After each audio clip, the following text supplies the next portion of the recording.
사랑하는 하나님, 빌립보서 말씀을 묵상하며 우리 안에 사랑과 기쁨을 확인하게 하시고 세상에서 발견할 수 없는 사랑과 기쁨 때문에 감사의 고백을 주님께 올려드리며 매일매일 살아가게 하여 주십시오. 예수 그리스도의 이름으로 기도합니다. 아멘. 여러분들 요한복음 13장을 보면요, 예수님께서 제자들의 발을 닦아주시고 이제 마지막 이야기를 건네십니다. 그 마지막 이야기, 그러면 우리는 뭐 성경의 결국을 거의 대부분 알기 때문에 금방 이해하죠. 드디어 예수님이 십자가 질 때가 됐나 보다. 맞습니다. 제자들의 발을 닦아주시고 이렇게 이야기하세요. 내가 이제 영광 받을 거야. 내가 이제 십자가에 죽을 거야. 내가 이제 너희들을 구원하기 위해 그 마지막 일을 이제 드디어 할 거야. 이 이야기를 굉장히 멋지게 예수님께서 말씀하세요. 근데 그 이야기를 마치자마자 우리가 상상하는 것처럼 한 명이 거기 등장해야죠. 누굽니까? 베드로입니다. 베드로가 딱 등장합니다. 등장해서 이렇게 얘기해요. 예수님, 절대 그러실 수 없습니다. 당신이 죽는 꼴을 나는 못 봅니다. 내가 내 목숨을 걸고 지킬 겁니다. 내가 예수님께서 그 십자가 가는 길 절대 못 가게 내가 막아설 겁니다. 이거 굉장히 멋있는 고백을 해요. 근데 그 멋진 고백을 하는 베드로에게 예수님께서 뭐라 그러시냐면 이런 이야기를 하세요. 우리가 요한복음 13장 36절부터 38절까지, 요한복음 13장 36절부터 38절까지 한번 성경이 있으면 찾아보시고 제가 읽어드리겠습니다. 들어보십시오. 이렇게 이야기합니다. 시몬 베드로가 이르되 주여 어디로 가시나이까? 예수께서 대답하시되 내가 가는 곳에 네가 지금 따라올 수 없으나 후에는 따라오리라. 베드로가 이르되 주여 내가 지금은 어찌하여 따라갈 수 없나이까? 주를 위하여 내 목숨을 버리겠나이다. 이렇게 이야기한단 말이에요. 근데 그 이야기를 듣고 예수님 뭐라 그래요? 38절에 38절 우리가 같이 읽겠습니다. 시작. 예수께서 대답하시되 네가 나를 위하여 내 목숨을 버리겠느냐? 내가 진실로 진실로 내게 이르노니 닭 울기 전에 네가 3번 나를 부인하리라. 아멘. 아니 이런 표현 뭐 적당할지 모르겠지만 그 신앙 고백 앞에 산통은 깨지 말아야지. 예수님 뭐라 그래요? 야, 네가 나를 위해 죽는다고 웃기고 있네. 너는 나를 배신할 거야. 이런 이야기를 해요. 굳이 할 필요 없는 이야기를 예수님 하세요. 베드로 됐어, 알겠어. 그냥 이러고 끝내도 되는데 굳이 그 이야기 합니다. 베드로야, 네가 나를 부인할 거야. 근데 한 번 부인입니까? 아니죠. 3번이나 나를 부인할 거야. 근데 그 3번이나 부인한다는 이야기 앞에 예수님께서 한 단어를 더 갖다 붙이세요. 진실로 진실로 내게 이르노니. 무슨 뜻인지 아십니까? 참으로 이 일은 일어날 거야. 참으로 이 일은 일어날 수밖에 없어. 이 이야기를 베드로에게 하십니다. 근데 예수님께서 이 이야기를 마치고 그치시냐? 그렇지 않아요. 14장으로 연결되면 이런 내용을 해요. 들어보세요. 1절. 너희는 마음에 근심하지 말라. 하나님을 믿으니 또 나를 믿으라. 내 아버지 집에 거할 곳이 많다. 그렇지 않으면 너희에게 일렀으리라. 내가 너희를 위하여 거처를 예비하러 가노니 가서 너희를 위하여 거처를 예비하면 내가 다시 와서 너희를 내게로 영접하여 나 있는 곳에 너희도 있게 하리라. 아멘. 이게 무슨 뜻인지 아세요? 야, 네가 나 부인할 텐데, 네가 참으로 나를 배신할 텐데, 네가 나를 떠나게 될 텐데, 야, 쫄지 마. 겁먹지 마. 그럼에도 불구하고 내가 네가 갈 천국 좀 만들어 놓을 수 있어. 우리는 신앙생활 할 때 이 부분에서 머물러 있습니다. 이게 이해가 안 되죠. 여기에서 넘어서질 못합니다. 왜요? 성경이 좀 바뀌어야 될 것 같아요. 어떻게 바뀌냐면 이렇게 바뀌어야 돼요.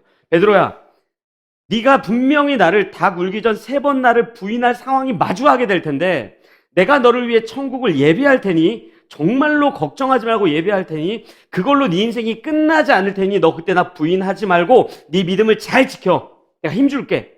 이게 우리에게 훨씬 더 합리적으로 보이는 거죠. 훨씬 더 이해가 잘 되는 거죠. 그 논리적으로도 맞고 공식적으로도 맞고 그게 훨씬 더 우리 편에서 이해하기가 쉬운 거예요. 근데 예수님 뭐라 그래요? 배신할 거야. 너 나를 떠날 거야? 부인할 거야? 근데 걱정은 하지 마. 내가 너를 천국에 반드시 데려갈 거야. 이 두 개가 양립한다는 게 우리에게 너무 어려운 문제예요. 그러니까 우리 어떻게 생각해요? 아, 이거는 그냥 추상적인 내용이고 분명히 예수님께서도 우리에게 이와 같은 질문과 시험거리를 주신 이후에 통과한 자들을 천국에 데려간다는 생각을 우리가 갖고 있으니까 이 본문에서 우리는 13장과 14장 사이에 있는 그 신앙의 성수구에 도달할 수가 없습니다. 그리고 거기에 넘어지는 거예요. 그리고 우리의 인생을 보면 뭐라 그래요? 왜 나도 베드로와 같이 저렇게 자꾸 넘어지지? 왜 나도 베드로와 같이 부인하지? 왜 나도 베드로에서 벗어나지 못하지? 그걸 넘어가지 못한다면 우리는 기독교 신앙도 이해할 수 없고 기독교에서 말하는 사랑이라고 하는 정의에 대해서 감히 상상하거나 구현해낼 수 없을 겁니다. 그거에 대한 정답이 요한복음 13장에 기록되어 있습니다. 13장 1절입니다. 요한복음 13장 1절을 우리가 한 목소리로 같이 읽겠습니다. 시작. 유월절 전에 예수께서 자기가 세상을 떠나 아버지께로 돌아가실 때가 이른 줄 아시고 세상에 있는 자기 사람들을 사랑하시되 끝까지 사랑하시니라. 아멘. 이게 기독교 사랑입니다. 여기 조건이 붙지 않아. 베드로야, 네가 한 번, 두 번 정도 나를 배신하는 것 이해할 수 있어. 세 번까지 하면 그때 탈락이야. 이런 조건이 여기엔 없습니다. 주님께서 제자들의 발을 닦으시기 전에, 그리고 제자들에게 내가 이제 십자가를 지러 갈 거야 라고 이야기하시기 전에 먼저 그 사랑에 대한 정의를 내리시죠. 어떤 사랑이에요? 내가 너를 사랑할 거야. 근데 어떻게 사랑합니까? 끝까지 사랑할 거야. 내가 당신을 배신해도요? 그럼. 내가 당신을 떠나도요? 그럼. 내가 베드로와 같이 못나게 굴어도요? 그럼. 내가 당신의 눈을 마주치면서 당신을 모르는 자라고 부인을 할지라도요? 그럼. 나는 너를 끝까지 사랑할 거야. 이게 기독교가 말하는 사랑이고 예수님께서 우리에게 끊임없이 이야기하는 사랑의 메시지예요.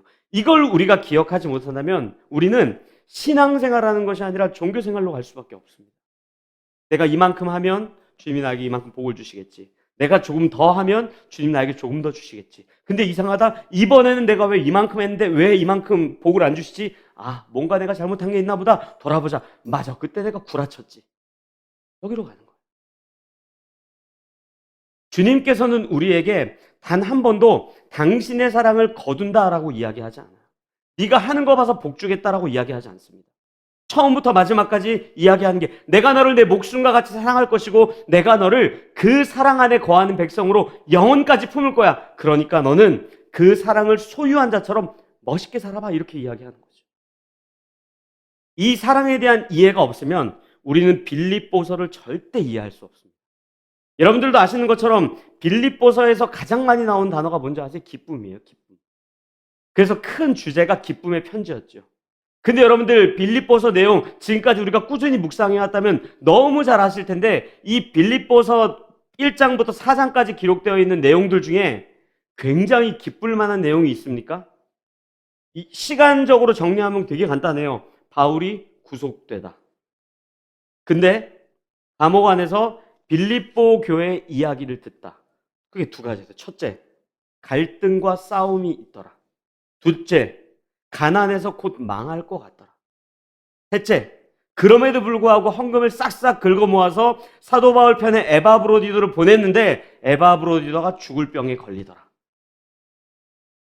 그랬는데도 여전히 바울은 감옥에 구속되어 있더라.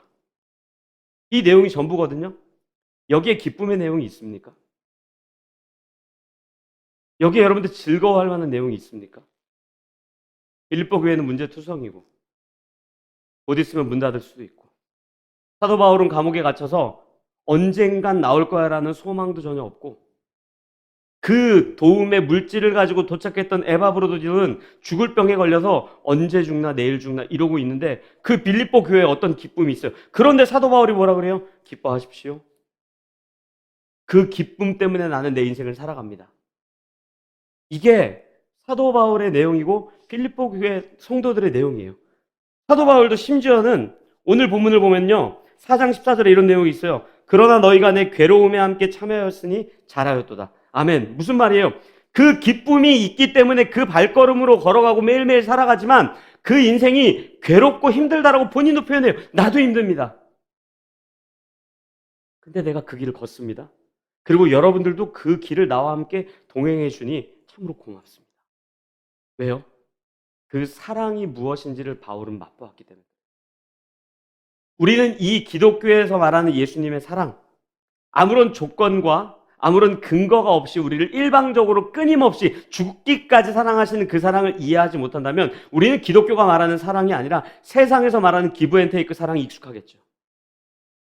사랑할 조건이 되는 사람만 사랑하거나 나에게 이익을 주거나 나와 이해관계가 있는 사람만 사랑하거나 내가 사랑해서 나에게 무언가 도움이 될 만한 사람을 사랑하거나 아니면 내 사랑을 자랑하기 위해 누군가에게 사랑하는 그 사랑이 전부가 될지 모릅니다. 얼마 전에 차를 타고 이렇게 쭉 지나가는데 막 뒤에서 아이들이 좀 힘들어했어요. 좀 차 이동하는 시간도 오래되고 막 자동차도 막 이상한 증상들이 나타나니까. 근데 온유가 갑자기 그러는 거예요. 저 첫째죠. 아빠, 내가 나중에 돈 벌면 아빠 차 사줄게. 옆에 이제 아내가 웃더라고요. 그래서 이런 거예요. 엄마는 집 사줄게. 굉장하죠? 네? 굉장하죠? 그래서 집 안 사고 차 안 사고 있는 겁니다. 우리 사랑하는 자녀들이 사랑할 기회를 주는 거예요. 그래서 룸미러로 봤어요. 근데 온유의 표정이 진짜예요. 뭔가 눈에 힘을 딱 주고 한번 믿어. 거기에 어떤 공포가 있을까요? 두려움이 있을까요? 우리 아빠가, 우리 엄마가 차하고 집 안 사주면 나를 저 한강다리 밑에 버리겠지. 나를 인력시장에 팔지 않을까? 이런 두려움이 없습니다. 진심인 거예요. 지유, 옆에 있는 지유가 딱 한마디 하더라고. 그럼 아빠 이 차 필요 없겠네? 이거 놔줘. 자기가 운전 연습을 하겠대요. 그리고 이렇게 얘기하대. 그럼 운전 연습 다 하고 뭐 할 건데? 그 다음 나는 페라리를 사야지. 두 아이를 보면서 빌립보서 묵상할 때거든요. 그런 생각이 들더라고요. 우리의 신앙이 어린 초보에 있을 때 사랑의 깊이를 잘 모릅니다. 그런데 하나님의 사랑을 깊이 있게 경험하고 철이 들면요. 두려움과 공포 때문에 신앙생활하는 게 아니라 진심을 다해서 사랑하게 돼요. 그 사랑을 경험했기 때문에. 바울은요. 본인이 매일매일 살아가는 현실, 복음을 전하다가 매를 맞고 배가 파손하고 감옥에 갇히고 언제 죽을지 모르는 그 길을 힘들지 않기 때문이 아니라 사랑을 경험했기 때문에 그 사랑 때문에 그 기쁨의 길을 기꺼이 걷는다고요. 빌립보 교회도 마찬가지입니다. 어떻게 바울과 함께 그 길을 걸을 수 있습니까? 사랑을 경험하지 못하면 그렇게 못하는데 그 사랑을 경험했기 때문에 그 길로 가는 거예요. 이것은 공포나 두려움에 떠밀려가는 것이 아니라 철이 들고 시간이 지나고 나를 위해 죽으신 예수 그리스도의 은혜가 무엇인지 알기 때문에 그 사랑을 기꺼이 표현하는 자리로 나아가는 거예요. 여러분들 빌립보서 오늘 방금 읽었던 4장 14절 이하의 내용이에요. 별거 없어요. 딱 두 개입니다. 사이좋게 지내십시오. 싸우지 마십시오. 힘든 사람이 있으면 여러분들 주머니에 있는 거 꺼내서 도와주십시오. 간단하죠? 근데 가장 어려운 문제 아니에요? 선교하는 것보다 어렵죠. 왜요? 내가 더 중요하니까. 선교사로 나가는 것보다 더 힘들고 어렵죠. 왜요? 돈이 최고의 가치니까. 제가 지난주에 책을 한 권 좀 읽었는데 거기에 저자가 대한민국을 이렇게 정의했어요. 제가 이건 좀 읽어드릴게요. 미국으로 아동들 입양 보내는 1위 국가 대한민국. 저출산율 1위 국가 대한민국. 낙태 1위 국가 대한민국. 부패지수 1위 국가 대한민국. 노인 자살률 1위 국가 대한민국. 그냥 자살률 1위 국가 대한민국. 행복지수 최고가 아닙니다. 최저 1위 국가 대한민국. 마지막에 이렇게 정리를 해요. OECD 국가 중에 돈과 가족 중에 선택하라 그러면 돈을 선택하는 1위 국가 대한민국. 이게 대한민국이에요. 이거 보는데 비참하더라고요. 여기에 선교사 파송률 2위라고 하는 대한민국은 대체 어디 있습니까? 전 세계에서 찾아볼 수 없을 만큼 기독교가 부흥한 국가는 대체 어디가 있습니까? 돈과 권력이 전부인 세상에서 기꺼이 사랑을 실천하는 그 신앙은 대체 어디 있습니까? 사도 바울이 어려운 이야기 하지 않아요. 여러분들 사랑하고 사십시오. 기꺼이 안부를 묻고 격려하고 배려하고 그 은혜를 나누는 백성으로 살아가십시오. 저는 라이프교회가 빌립보서 이 본문을 마무리 지으면서 다시 한번 진짜 우리의 삶의 이유와 목적을 점검하셨으면 좋겠어요. 여러분들 돈이나 권력이 우리 인생을 끌고 가지 않습니다. 생명보다 돈을 중요하게 여긴다? 이게 과연 기독교랑 어울릴까요? 저는 우리가 라이프교회 예배당에 모여서 서로 인사를 나누고 대화할 때 나보다 남을 낮게 여기고 내가 갖고 있는 고민보다 타자의 고민을 더 심각하게 여기며 내가 갖고 있는 생각이 늘 옳다가 아니라 저 사람의 이야기를 듣는 그것, 그 따뜻한 인사와 그 은혜를 나누는 사건들, 그리고 저 사람의 아픔을 공감하는 그 태도들이야말로 교회 공동체가 드러내야 되는 굉장히 중요한 문제라고 생각해요. 제가요, 직접적으로 아는 지인은 아니지만 한 지인이 올해인가 작년에 사랑하는 아내를 잃었어요. 그 글을 이렇게 썼어요. 내가 아내가 죽기 하루 전까지 기도를 간절히 했다. 살려달라고. 근데 그 아내가 죽은 이후에 지금까지 나는 기도를 못하고 있다. 왜? 이 기도의 제목은 주님이 다시 오시는 그날까지 이루어지지 않기 때문에. 맞죠? 그렇다면 우리는 그 아픔을 갖고 있는 사람을 보고 그 슬픔의 길을 걷는 사람을 보고 그 기도의 응답이 주님 다시 오시는 그날 이루어질 테니 힘내라고 이야기할 것이 아니라 그 사람의 가족이 되는 것으로 비록 완벽하진 않지만 그 기도의 내용이 돼야 되는 거 아닙니까? 오늘 우리에게 그 얘기하고 있는 거예요. 여러분들 감옥에서 굉장히 비자감각으로 빌립보 교회가 앞으로 이와 같은 일을 겪어야 되고 빌립보 교회가 이 문제를 해결해야 되고 빌립보 교회가 이렇게 해가지고 선교의 어떤 교두보를 삼은 다음 이렇게 선교사를 파송하고 이런 이야기를 하지 않고요. 굉장히 심플한 얘기를 해요. 여러분들 따뜻하게 살아가십시오. 배고픈 자 있고 힘든 자 있으면 나누고 살아가십시오. 그게 교회의 정체성 아닙니까? 교회는요, 사랑 아니면 할 게 없어요. 지금까지 교회가 뭘 했습니까? 어떤 걸 했어요? 선교사를 파송하느라고 그 교회 내부에서 썩어가고 있는 문제는 하나도 해결하지 못했죠. 이 안에 있는 인풋을 막 뽑아내느라고 아프리카로도 보내고 중국으로도 보내고 여기저기 보내는데 정작 이 교회 안에 서로의 갈등과 아픔과 슬픔과 눈물은 닦아주지 못한 채 믿음이 있으면 해야 돼. 하나님의 백성이라면 해야 돼. 결국 우리는 이 길을 가야 돼. 하나님이 기뻐하실 거야. 옳지요. 맞습니다. 하지만 이 안에 있는 내 옆 사람의 눈물도 우리가 닦아주지 못한다면, 지쳐있고 아파하고 있는 그 사람의 친구가 되지 못한다면, 죄송합니다. 성교하면 뭐 할 건데? 그렇게 신앙을 잃은 사람들이 지금 다 가난한 성도들 아닙니까? 예수님의 살아계심이 이제 믿겨지지 않아. 이렇게 해서 교회 떠난 사람보다요. 그게 교회냐? 이게 교회야.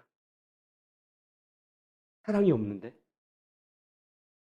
사도 바울은 감옥에서 빌립보 교회 성도들 딱 한 가지 얘기하는 거예요. 사랑하며 사십시오. 근데 우리는 어떻게 생각해요? 목사님 그거에서 뭐 할 건데요? 내 옆 사람 밥 한 끼 사주는 게 뭐 대단합니까? 내 옆 사람 커피 한 잔 사주는 게 대단합니까? 내 옆 사람 손잡아 주는 게 대단합니까? 대단하죠. 오늘 본문 4장 21절, 22절 우리 같이 한 목소리로 읽겠습니다. 21절, 22절 읽겠습니다. 시작. 그리스도 예수 안에 있는 성도에게 각각 문안하라. 나와 함께 있는 형제들이 너희에게 문안하고 모든 성도들이 너희에게 문안하되 특히 가이사의 집 사람들 중 몇이니라. 아멘. 여러분들 여기에 가이사라고 하는 이름이 들어가 있는 게 여러분들 그냥 읽으셨죠? 이거 진짜 말도 안 되는 겁니다. 가이사가 누구냐면 이때 당시에 로마의 황제예요. 이 이름이 아니라 대명사입니다. 그러니까 이집트의 왕을 페로우, 바로라고 부르는 것처럼 로마의 황제를 그때 당시에 가이사라고 불렀어요. 근데 그 가이사의 집사람들, 그러니까 사도 바울이 빌립보 교회에 편지를 보내는 거예요. 나에게 헌금 보내줘서 고마워. 에바브로디도는 곧 괜찮아질 거야. 너희들 가운데 문제가 있을 텐데 참 빨리 해결됐으면 좋겠다. 그리고 너희들도 앞으로 잘 먹고 잘 살아, 사랑하고 살아. 근데 있잖아, 내 옆에 있는 가이사의 집 사람들도 너희들에게 안부 전해달래. 여러분들 로마의 황제 가족들이 어떤 사람들이에요? 그 식솔들이 어떤 사람들이에요? 권력 밑에 살고 있는 사람들이에요. 바울보다요 훨씬 더 잘 살았을걸요? 바울이 갖고 있는 자유보다 훨씬 더 많은 자유를 갖고 있었을걸요?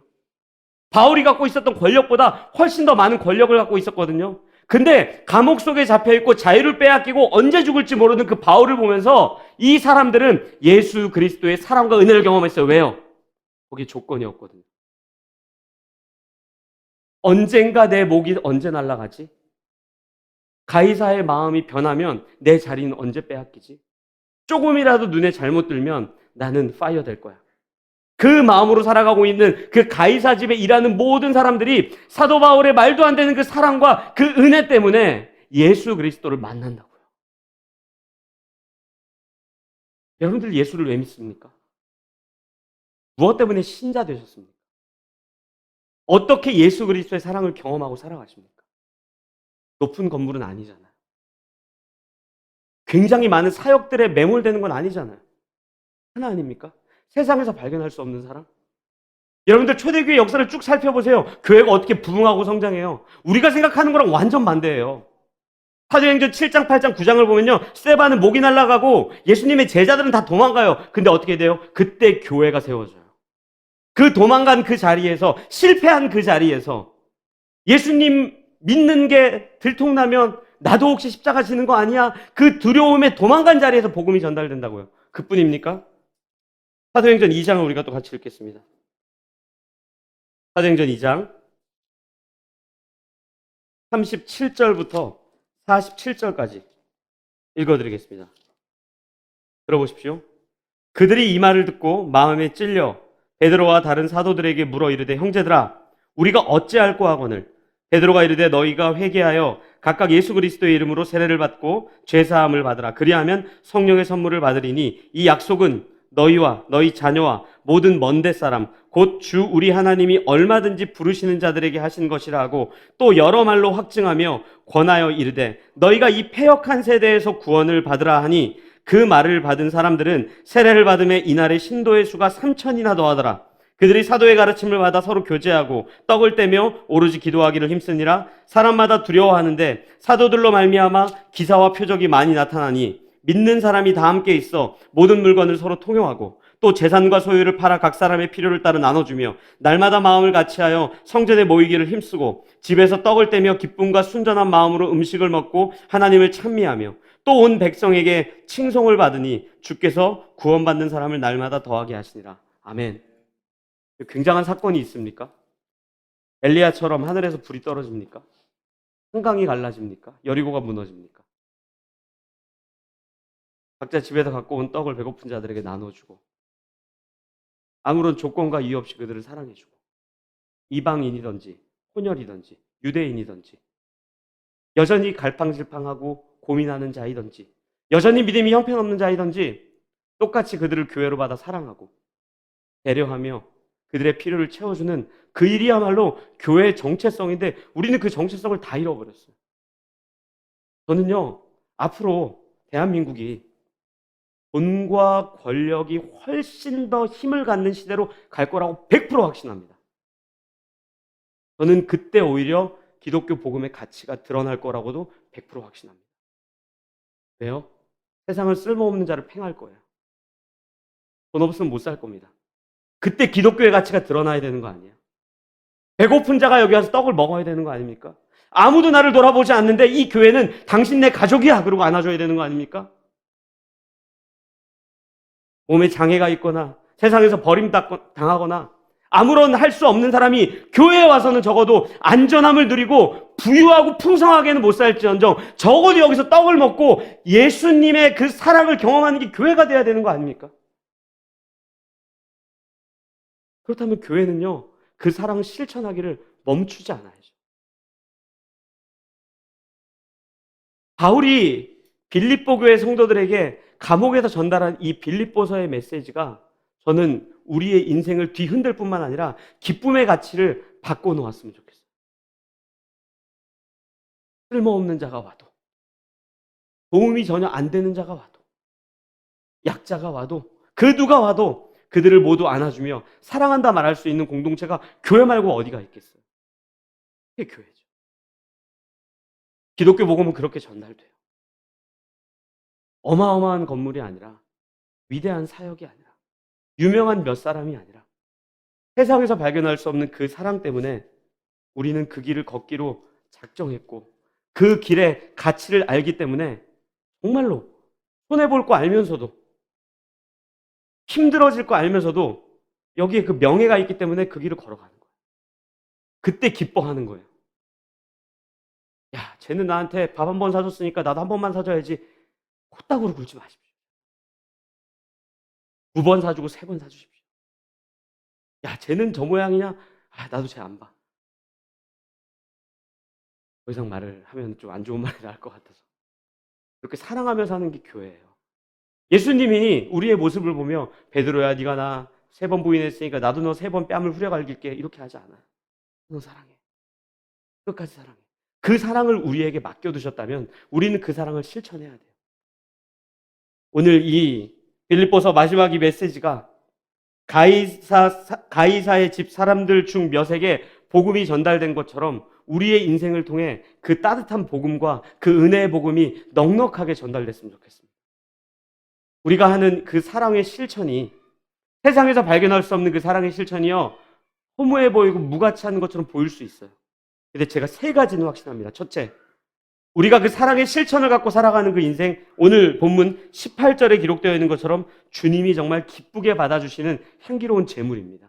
둘째, 말도 안 되는 가이사의 집에 몇 사람이 사도 바울이 옥에 갇히고 그 감옥에서 언제 풀려날지 모르겠지만 바울의 인생을 보고 빌립보 교회 성도들의 편지를 보고 그 서로의 사랑의 확인을 보고 가이사의 집에 있는 몇 사람이 예수를 믿는 기적과 같은 일이 교회를 통해 일어날 거예요. 그리고 마지막 하나, 어떤 건지 아십니까? 계란으로 바위에 탁 집어던지면 바위가 깨질까요? 계란이 깨질까요? 계란이 깨지죠. 깨질 거예요. 여기 자국은 남아요. 누군가에게 이정표를 남길 거예요. 교회는 그렇게 사는구나. 맞아. 명예로운 길이구나. 영광스러운 길이구나. 저는 그 명예와 영광이 우리 라이프 교회에 가득했으면 좋겠습니다. 그래서 진짜로 제가 반복해서 말씀드리지만 사랑이 충만한 교회 됐으면 좋겠어요. 배고픈 자도 오고 외로운 자도 오고 힘든 자도 오고 낙심한 자도 오고 어떻게 저 사람은 안 왔으면 좋겠는데라고 하는 그 사람마저도 우리가 끝까지 사랑하는 그런 교회가 라이프 교회가 되어서 세상에서 발견할 수 없는 사랑을 여기에서 발견하는 그런 교회 공동체 됐으면 좋겠어요. 제가 우리 딱 한 가지만 기도했으면 좋겠습니다. 빌립보서 강의를 마치면서 주님, 내가 사랑하며 살게 해주십시오. 그리고 그 사랑이 나의 기쁨이 되게 해주십시오. 이 기도 제목 하나 가지고 간절히 주님 앞에 기도하도록 하겠습니다. 기도하시겠습니다. 사랑하는 하나님 아버지, 나의 사랑